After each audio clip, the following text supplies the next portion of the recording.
Now, needless to say, to do this, we need to make sure that we understand the basic foundation of blues. And I'm not going to go through all of the elements of blues because the hope is by this level, you've already, you understand what a 12-bar blues is and you know what a 1-4-5 is and those kinds of things, because we're really going to be elevating from that point into just a bunch of crazy things. And again, it's going to be really fun, and I'm going to show you how to use all that.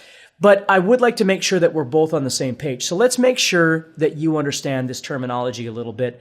And then, of course, we'll supply you with some charts and things that you're going to be able to use. So the first thing is understanding the concept of the 12-bar blues. Now, there's many different kinds of blues. There's 12-bar blues, and there's, 8-bar blues, and 16-bar blues, and even 24-bar blues.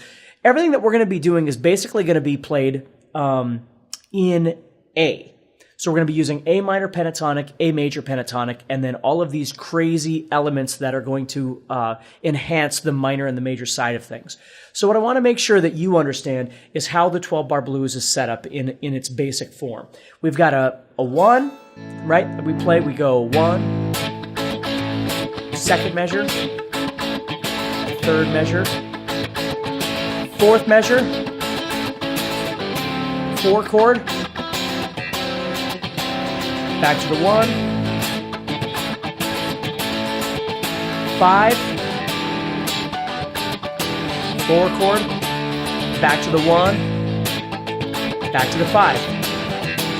Okay, so you're going to have a chart that shows you how that 12-bar blues goes. And there's all kinds of elements of change that we can do with the 12-bar blues. I'm going to be showing you chords and all kinds of things. So we're going to have a lot of different varieties of stuff to work with.